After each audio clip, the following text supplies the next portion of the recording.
an inflatable dummy, buried treasure in the New Mexico desert, and an insane escape to Moscow. This time on The Rest is Classified, we are looking at the flight of the traitor Edward Lee Howard as he becomes the first CIA officer to defect to Moscow, and what his espionage can tell us about the risks today to firing people from the intelligence community.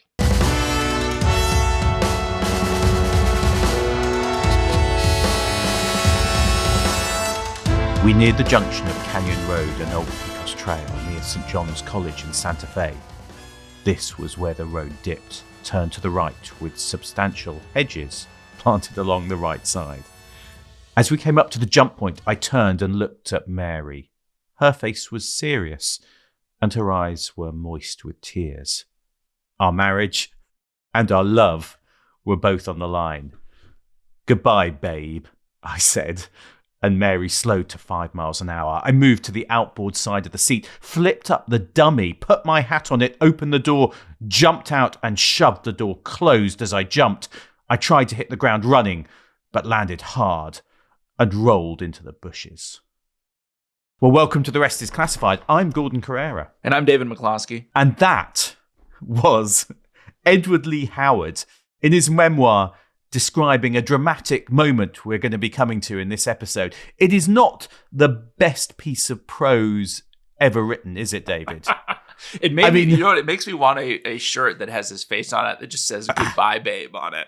I mean, it just shows not every former CIA officer can write, David. It does make me feel better as a writer, Gordon. I mean, I feel terrible that he ends up betraying the agency, but I feel secure that I can write slightly better than he can. I hope. Dear God, I hope. Yeah, I think your novel, which I'm just going to plug, Seventh Floor, out in paperback in the UK. Oh, thanks, Gordon. Has slightly better prose than Edward Lee Howard managed in his memoir. So that is saying something, by the way. That's a compliment. So we left Edward Lee Howard last time, and he'd been expelled, in his words, dramatically and suddenly, but clearly for some reasons, from the CIA, just before he was going on this prize posting to Moscow, having already been briefed on some of the CIA's deepest secrets in Moscow.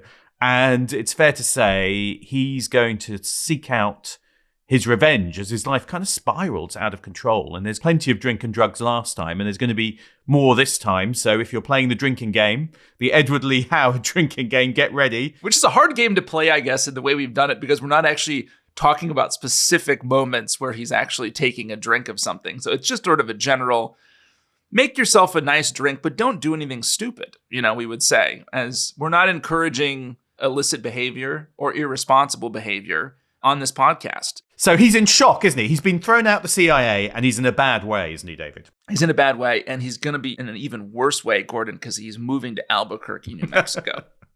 That's a bad thing. Breaking Bad territory. Yet another Breaking Bad connection on this podcast. It's downright spooky at this point. So he's going to get a job in Albuquerque as an economist with the state government. Now, he is really angry at the CIA, which I guess makes sense. He's drinking heavily in this period because he is so angry and depressed. And he starts to do some weird things. So one of them is he begins to make drunken calls from New Mexico to the U.S. Embassy in Moscow, which is not what you're supposed to do. He leaves messages for CIA officers working undercover there. And in one instance, he leaves a message for COS Moscow, our chief of station Moscow, saying that he won't be showing up for his physical. Now, which of course COS Moscow already knows, because he would have been in the pipeline for Moscow. He's pulled from the pipeline. The chief of station Moscow very clearly understands that Edward Lee Howard is not showing up for his physical. So it raises this question of why in the world Edward Lee Howard is calling the station in Moscow. Because that is a line which the Russians, the Soviets, would be tapping. The KGB would be tapping that line, and they are going to hear someone calling up. Now, to me, that feels like it is someone either who's gone nuts or who is trying to signal potentially to the KGB that he is someone who knows secrets and is a loose cannon.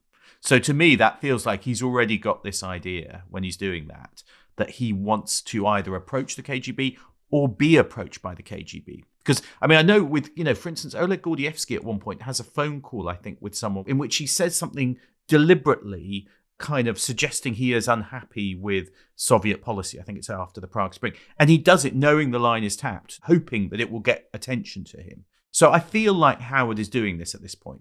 I think that is undoubtedly what he is doing. And I think his behavior to come will suggest that he is certainly not risk averse and he's willing to take massive risks, but he's not nuts, right? He's not some lunatic. I mean, he might be doing these things because he's drinking heavily, is probably contributing to this, right? He's in a fog in this period. But if you want the KGB to know that A, you've been fired, and B, you know everybody in Moscow and know a lot of interesting information about the station in Moscow, and thereby might know some things about assets that the station is running in Moscow, this is a great way to do that, right? To call these numbers and basically indicate that you're interested in being contacted. And the Soviets, by the way, they would have known that he was being slated to arrive. They wouldn't have known that he was CIA, but they would have put in at that point for his, his visa. Yeah. So the CIA should realize at this point that he is a major problem, he being Howard. But Gordon, and this is classic CIA Phoebe behavior here.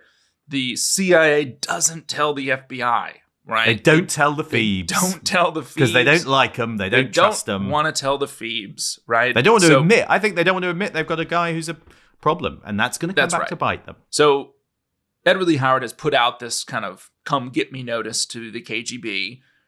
The CIA probably should have told the FBI, but they don't. And in February of 1984, there's another weird incident.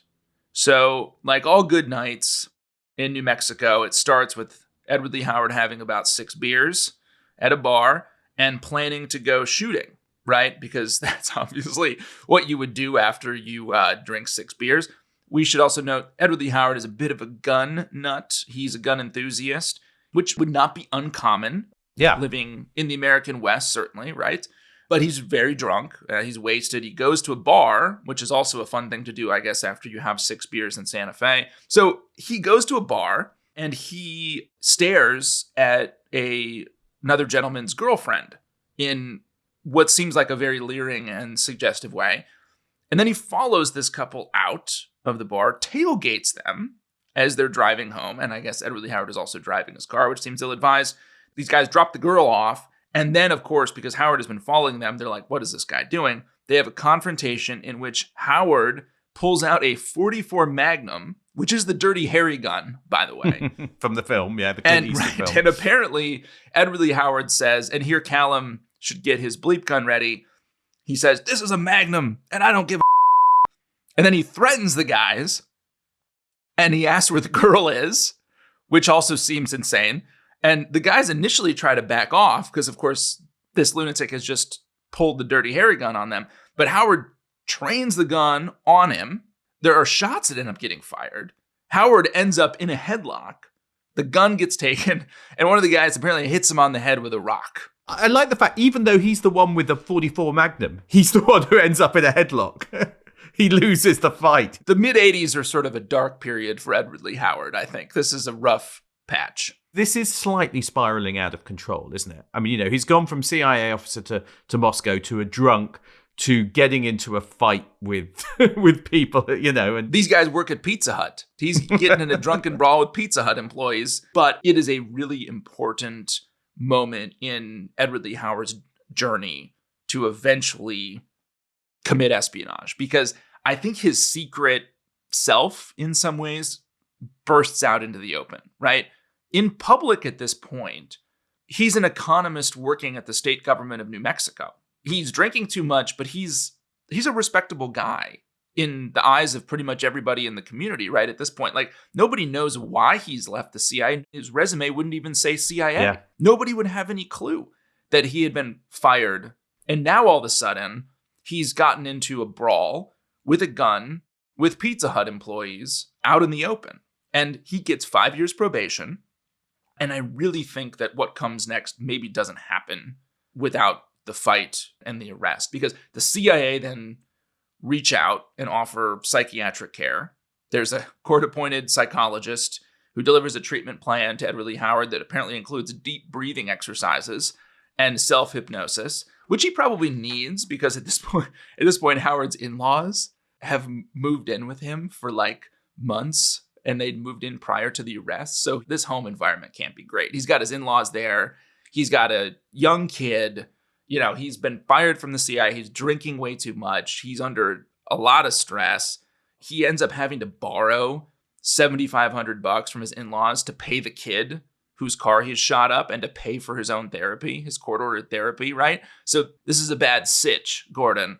And things are bad would be the title of this chapter in the Edward Lee Howard story. And he's going to get more and more thirsty for revenge. And it's very interesting, isn't it? Is the exact chronology of how and when he approaches the KGB and the Soviets is a little bit murky, isn't it? He's obscured it purposefully, yeah. Because he claims he never approaches them in the US himself.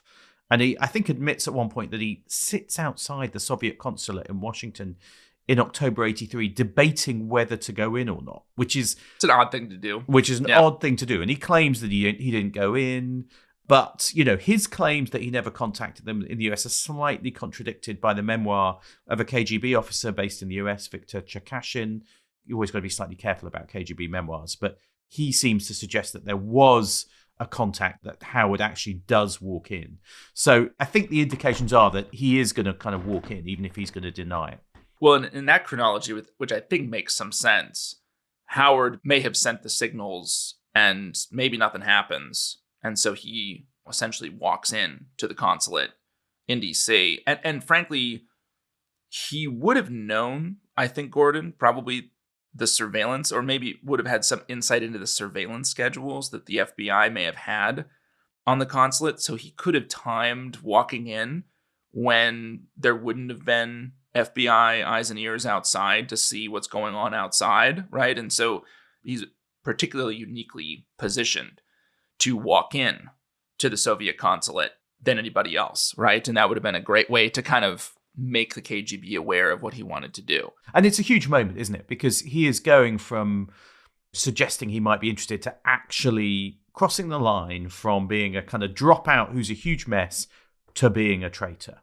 This is the moment, you know, you are a former CIA officer full of secrets and you are walking into the Soviet consulate in Washington, D.C. But that does seem to be the moment he finally does that. And then I think the suggestion is that through that walk-in moment, they're going to realize he's interesting and there's going to be a plan then, because they obviously can't go on meeting in the US because it's too much surveillance. Yeah, you don't want to do the meet in the US. No, you don't want to meet in the US. So he's going to go on holiday, I think, into Europe, isn't he? And that's where the contact is really going to begin, it looks like. Yeah, it seems it was the fall, probably September of 84. He takes a trip. Apparently he cashes in his life insurance policy to pay for it, probably because he presumed he was going to get paid on the back end of it by the Russians. But he takes Mary and their son on a trip to Switzerland, Italy, and Austria in September of 84. And it's probably the case that somewhere on this trip, probably Vienna, he meets the Russians, right? And that meeting is hugely significant because he is now crossing over into a very infamous group, small group, of CIA officers who have ever committed treason. Now, it's probably the case, and David Wise, the journalist, has written an account of Edward Lee Howard's life and times that I think is more accurate than Edward Lee Howard's own memoir. He says that Howard may have fabricated the existence of an economics conference in Milan and then used that as cover to sneak into Vienna for meetings with the KGB. It seems that there's a few more meetings in early and mid 1985, right, where he's essentially being handled by the Russians, right? Now, Howard doesn't have any new information, right? He's not actually working at the CIA at this point. But he's got a lot of very valuable stuff that the Russians want. He probably gives away Tolkachev in one of these early meetings. Again, probably doesn't know Tolkachev's real name, But from reading those GT Sphere, that's just Tolkachev's cryptonym, from reading those Sphere reports, he probably would have had his address, right, where he worked, so plenty to identify him. He gives up that sensitive cable tapping operation, the one where he had cheated by putting cardboard in his backpack instead of the weights. That was exceptionally valuable. It actually is enabling the CIA to listen in on communications between a nuclear weapons research institute and the Soviet Ministry of Defense, listening into really high-level conversations, right? He blows that. And in return, he gets money. He's going to buy a Rolex. He gets gold coins. He gets Krugerrands.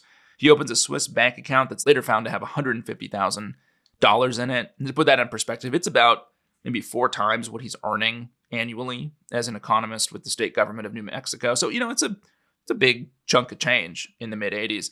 $10,000 worth of those Krugerrands end up in a metal box buried in the desert outside Santa Fe, New Mexico. So we have some buried treasure as part of the story as well. And it looks like things are on the up and up, I guess, for Edward Lee Howard here. He's sold another human being down the river for money, which is a really despicable money thing to and do. revenge. Money and revenge. Revenge, yeah. He gets to stick his middle finger up at the CIA, make some cash, right?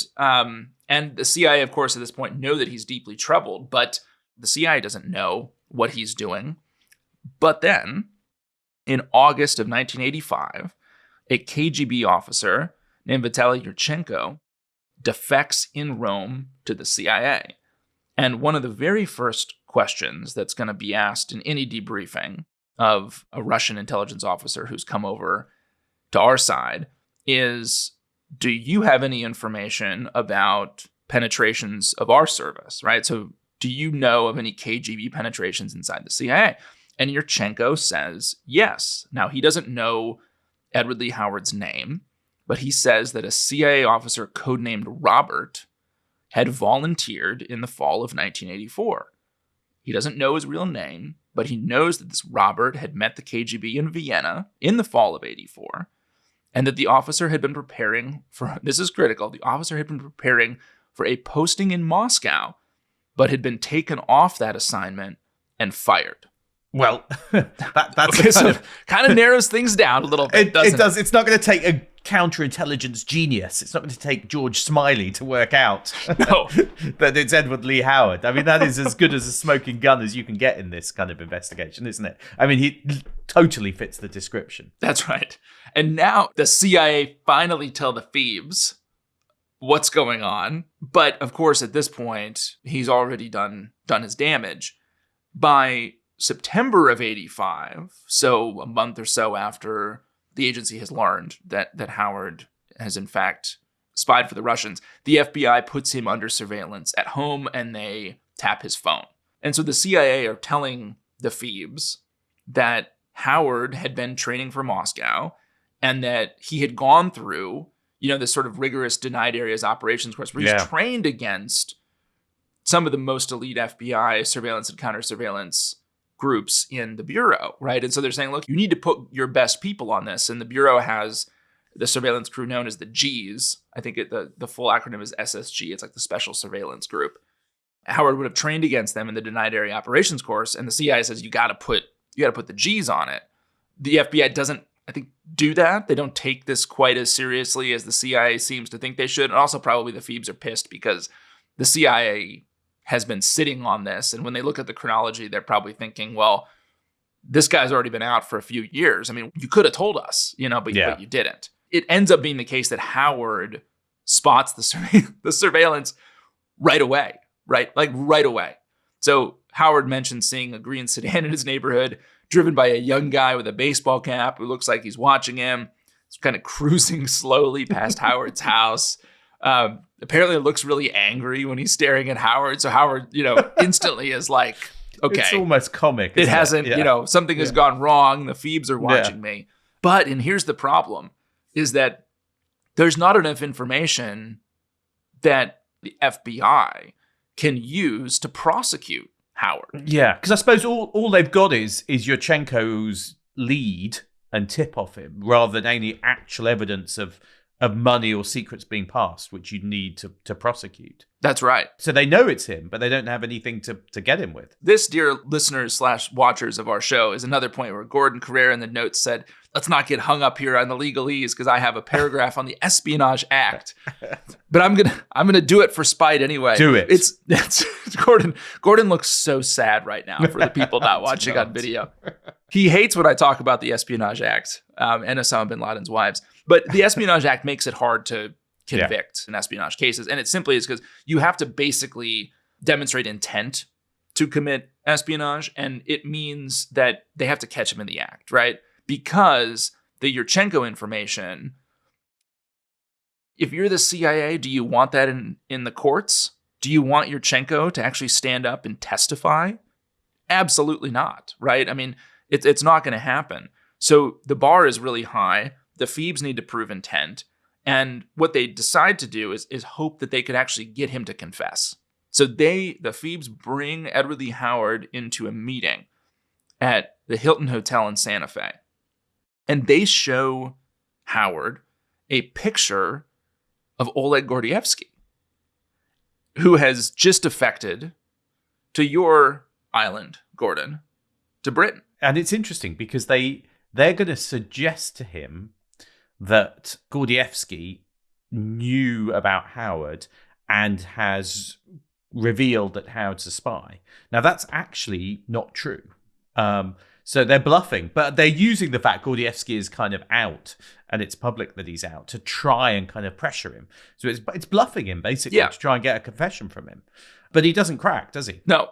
And again, I mean, he's gone through some basic training at the farm and FTC on how do you handle an interrogation. So he's been through this before. So Howard says he needs time to find a lawyer, but in reality, Gordon, he's making other plans. And so maybe there we take a break.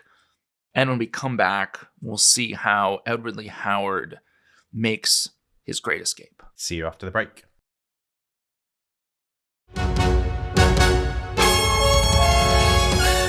Welcome back, everybody. It's September 1985. Edward Lee Howard, former CIA man, trained in spotting surveillance, knows the FBI are onto him for his contacts with Moscow. And he and Mary are going to come up with a plan to try and do something which I guess the FBI never thought they'd manage, which is escape from under that surveillance. Yes. Well, and they won't talk at home, they being Edward Lee Howard and Mary, because he figures the place is wiretapped, and he's right about that.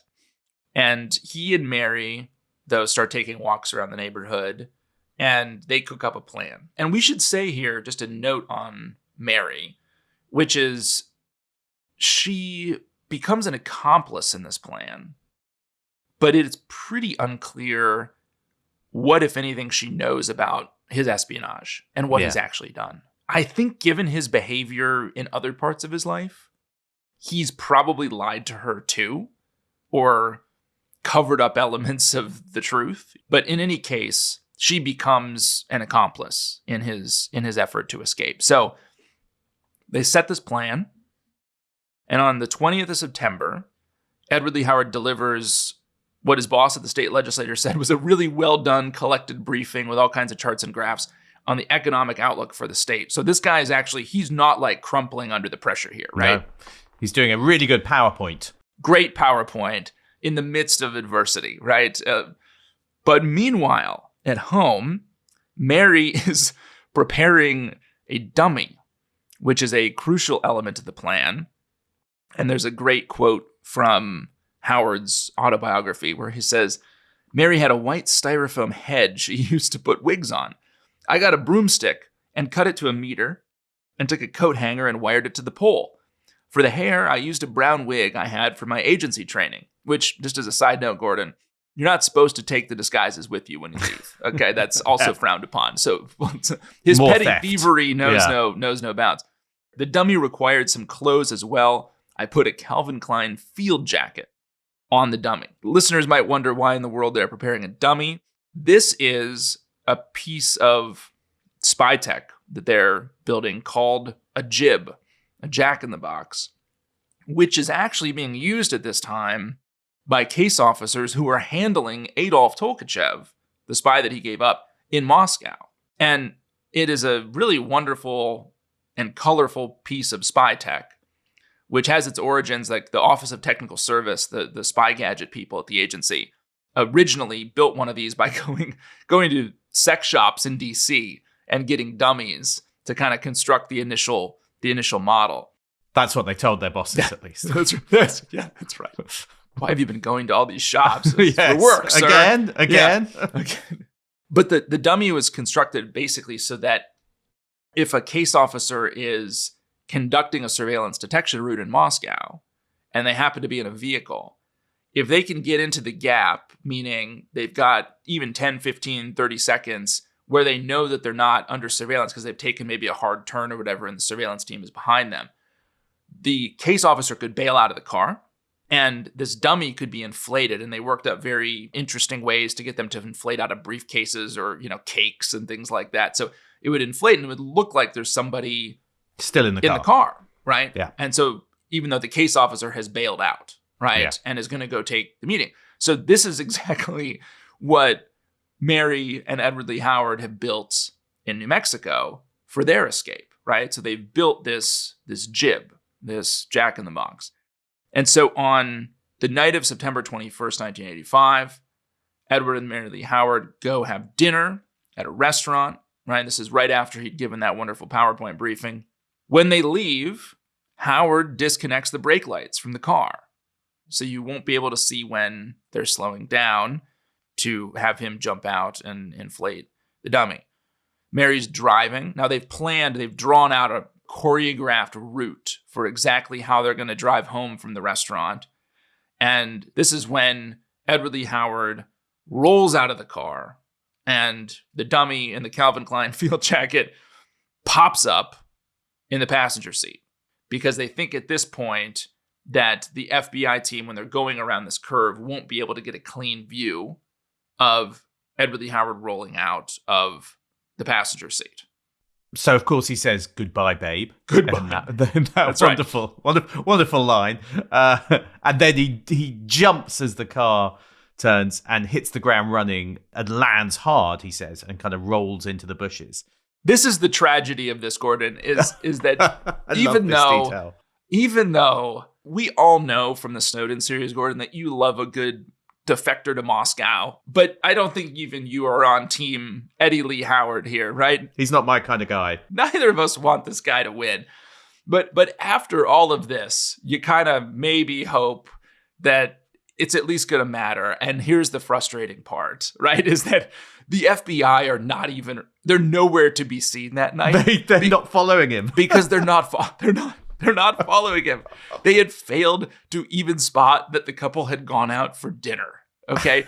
Remember that the CIA, after Langley had finally come clean and said, "We've got this drunken guy that we fired who's living in New Mexico and has, now been outed by a defector as a spy." After all of that, the CIA finally came clean to the FBI and told the FBI, "You really should put some of your crack G's, put the G's on this, your best surveillance." Well, the FBI, there was a first office agent, so literally like his first tour, who is watching the screen in the trailer that they have parked, sort of down the road from the Howard home. And he literally has missed them leaving for dinner.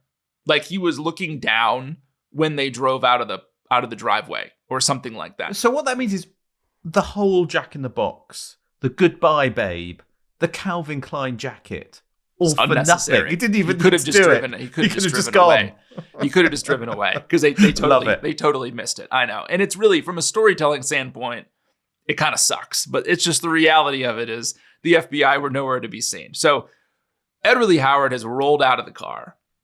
Mary drives back home and confirms by phone Edward Lee Howard's appointment the next day with a psychiatrist. They know people are listening, and they want the FBI to think this guy's still here. And presumably, if they had been following them, they would have seen the outline of the Jack in the Box thing, and then they would have heard her call, and they say, "Okay, they're in the home, all is well." She leaves a message Howard had pre-recorded on their answering machine to do this. Now, they're separated. Mary and Edward Lee Howard are separated. It's going to be 19 months before he sees them again.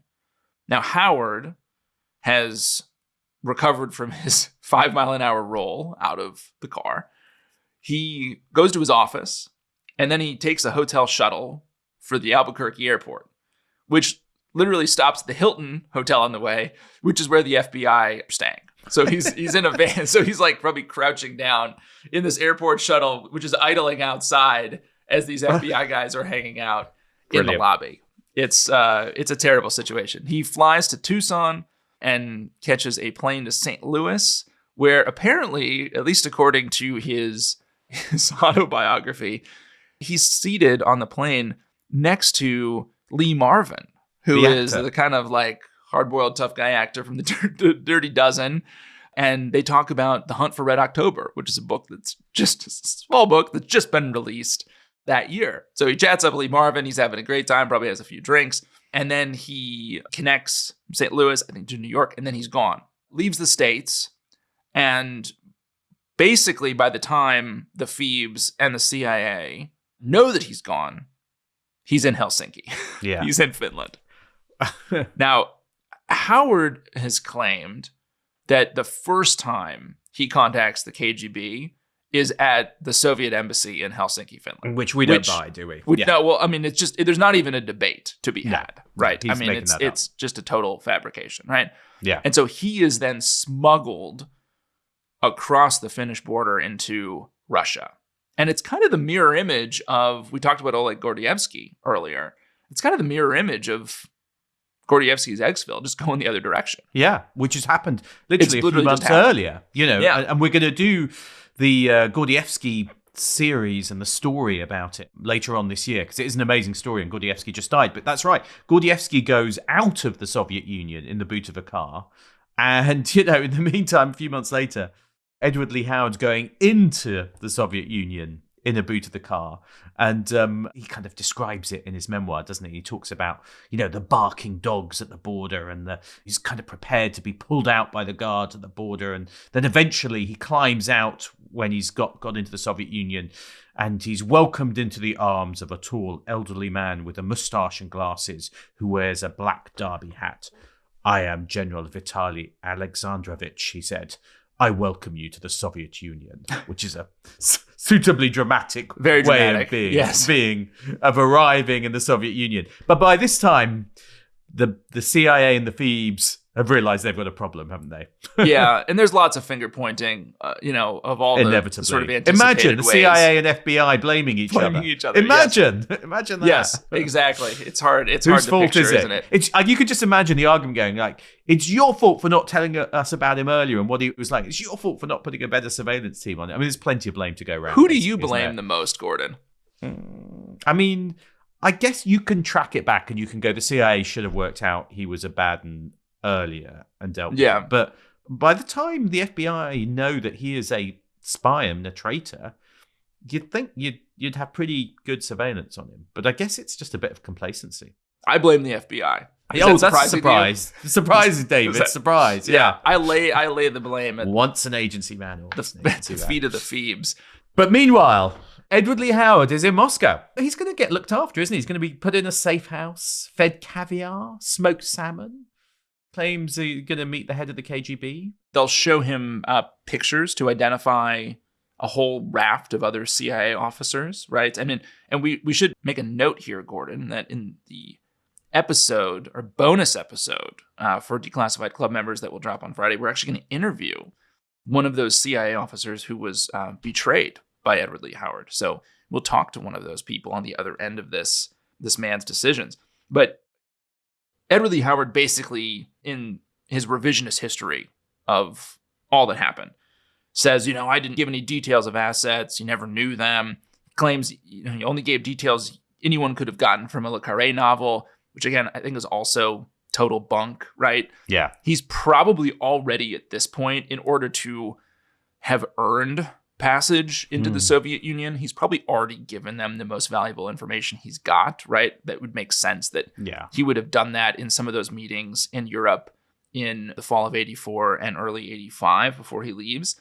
But again, he's going through a whole bunch of information that's actually going to be really relevant to the KGB. I mean, it's helpful to the KGB to show him basically a book of faces of any diplomatic mission anywhere in the world where the KGB wants to know, well, who, it doesn't have to be even in Russia, although that would have been important.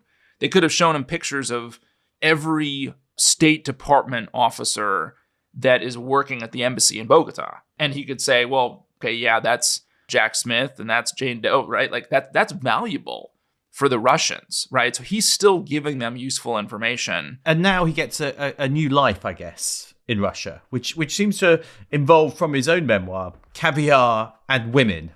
He's a sleazebag. I mean, that's at this point in the, he's he's gone left full Mary sleazebag. behind. Yeah, he left Mary behind. with their young kid.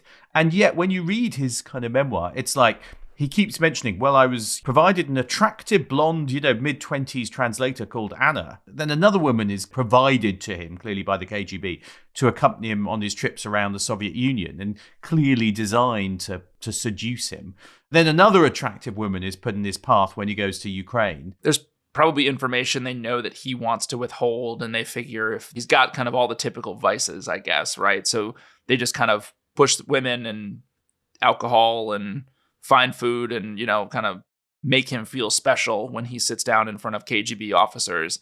And at some point, I mean, just anything he knows of any relevance to the KGB, he shares. Listeners should bear in mind that if they're thinking that this world of caviar and women and, life in Moscow sounds good, it's not going to end well for our Eddie. Grim endings for Eddie here. But Mary comes out, doesn't she, with the son? But she doesn't want to live there. Maybe no great surprise. She comes out and then she goes back to the US. I mean, she's going to admit helping him escape, but say she never knew about the espionage. So she's not charged for it. But it leaves Howard even more adrift, I think you get a sense in these years.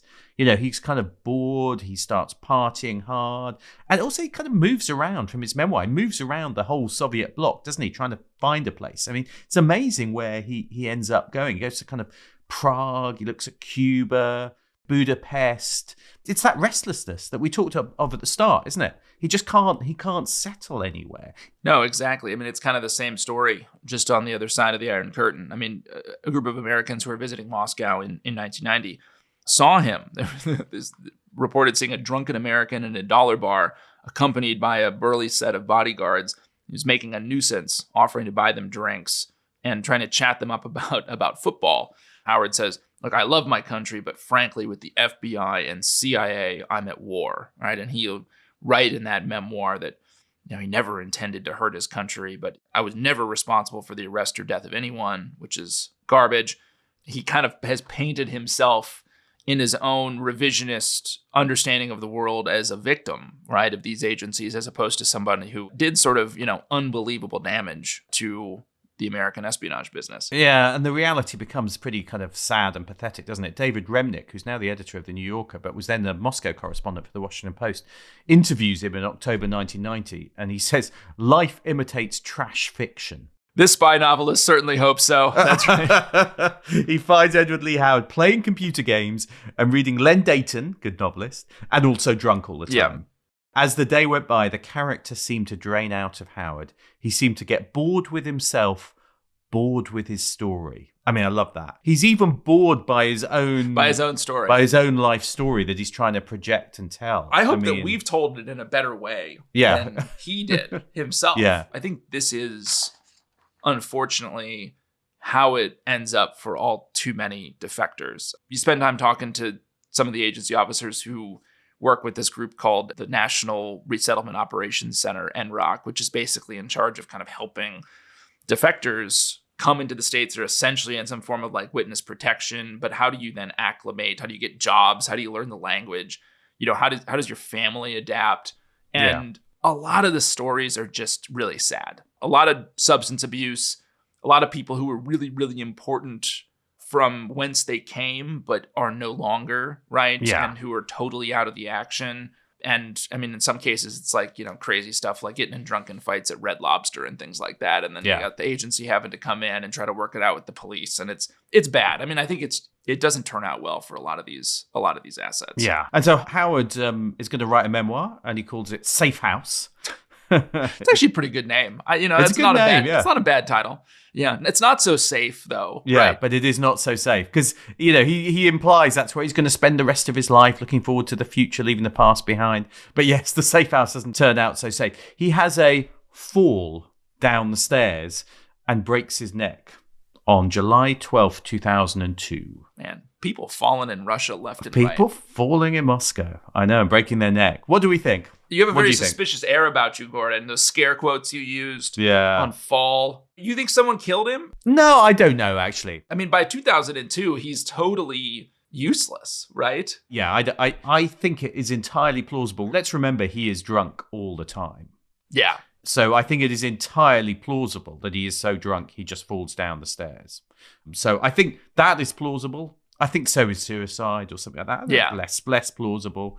I mean, I'm slightly unconvinced the Russians would actually bump him off. I just doesn't feel that likely to me. Yeah. I guess I don't see what they have to gain by doing it, although maybe they don't have much to lose at that point either. And Yeah. maybe he's just sort of a bother. I don't know. And you, Gordon, have heard a theory, is that right? From Yeah. a former CIA officer that his death was faked? Is that right? Yeah, it was just a theory that his death was Just a fake, theory, so yeah. that he could then resettle in another country with a Wow. new identity, which leads to the tantalizing possibility, if that was true, which I'm a bit skeptical about, I'm going to be honest, that he's somewhere out there listening to our podcast. Ooh, he could redeem himself in his old age and become a friend of the pod. He could become a secret squirrel, and That's he could come on as a guest. He could come on. I think that theory seems like the least plausible Yeah, I of agree. all of the options, but Yeah. big if true, right? Yeah, big if true. Big if true. true. I mean, and we are left, I think, as we bring this sort of sordid tale of Edward Lee Howard to a close, I do think, even though this story, Gordon, is taking place in the mid-'80s, that it still says something very true about the fact that spy services can be wrecked by one person's decisions. The KGB only discovers Tolkachev's treason, which, by the way, I mean, Tolkachev is only found because of Howard. And Howard is only found because of Vitaly Yurchenko, who defects from the KGB. So you have these individual choices. What's going on in the sort of the gray matter of a few people's heads is having this tremendous impact on the spy game. And yet, these are kind of enormously consequential spies and decisions, and yet they are taken for the most kind of mundane reasons. I mean, in so many ways, I find Edward Lee Howard such a kind of mundane character. The way he looks, he's enormously consequential, but it's all just to do with, he's a weird, restless, oddball drug user who lies in his polygraph. But then by having been badly treated by the CIA, not badly treated, but badly handled maybe, it just kind of unlocks this really kind of grievance-driven personality, which does such damage. I mean, it really does show how much damage can be done for kind of quite selfish, mundane reasons, I think. Yeah, the great dispenser of wisdom, Jerry Seinfeld, has a line in the sitcom where he says, "People, they're the worst." And I think that is the Edward Lee Howard story in a nutshell there, because you're right. He is a kind of sleazy, sad guy who thinks that he's the man and feels that he has been done wrong by the CIA and just wants to hit back, no matter the sort of consequences, right? So it's profoundly selfish, and yet at the same time, maybe somewhat relatable to all of us at different points in our life, right? Where When it's you've been like badly treated by your if you've been boss. treated badly by an or organization or a sacked. person or something, I mean, you kind of want to just like hit back. Now, it is interesting because there have been some references recently, because of course a lot of people have been fired from the US intelligence community under the new administration. And I've seen some references in places where going, does this create the risk of more Edward Lee Howards? Has this put a lot of people out there from the intelligence community who know secrets and who are aggrieved? I don't know. What do you think? In theory, it's created a pool of people, but I think Howard does feel a bit different in both who he was and how he was treated to what's happened recently. Even if you think, hey, look, the CIA is overstaffed and it needs to be smaller, it's just a fact that there is a risk associated with turning people out of an organization who all have really sensitive information in their heads, right? It's just a fact. Like, you're taking that risk. And so the larger the population of people who are turned out, the greater the risk that you have one Edward Lee Howard in there who, even if it's not true, even if they're sat down and told that their position is being cut and they're given severance and they're treated respectably on the way out, given the circumstances, even if that were the case, it's still possible, given how humans are wired, that you have somebody who leaves and says, look, I'm awesome, and someone has done something to me that makes me not feel awesome, and I want to get back at them. I think the fact that it does increase the risk profile, even if you think the decision is the right one. Yeah. So if you were the Russians and the Chinese now, you would probably be, looking at that cohort and just thinking, well, is there anyone there who's really pissed off? Maybe who's really pissed off and who's got money troubles and, has got something else that we can lean on, or maybe some kind of personal background, and looking through your data sets and everything else that you've stolen about, employees and that you can collect from social media or elsewhere, put that all together and just go, maybe this person, maybe that's one we should try. And we should probably end by saying two messages. One is, we are not advising anyone to do that. And secondly, we also tell you to drink responsibly. Just before anyone we've had to have a lot of caveats in these episodes, haven't we? Just before anyone thinks that this entire podcast has been encouraging bad behavior, either on the personal, drug and drink use, or on approaching a foreign intelligence service, we would like to say we are not endorsing such behavior. And remember how it ended for poor Eddie in Moscow. It did not end well. So, Gordon, I think this is a good spot to close it out, because this story from the 80s, I think, as we've shown here, in addition to hopefully being just fascinating at the human level and at the level of kind of Cold War tradecraft, I think does really say something about the very real spy games that are going on today when you're dealing with officers who have been turned out, or really just frankly the behaviors of individuals and the impact they can have on the spy business. That's right. And just a reminder for those who are members of the Declassified Club, we've got a great interview coming, haven't we, on Friday, with someone who knew Edward Lee Howard. He was on he was there at the same time and part of that world, and he's going to be able to give us a kind of real insight to it. So just a reminder, that's for our Declassified Club members, and you can join at therestisclassified.com. But until then, we'll see you next time. See you next time.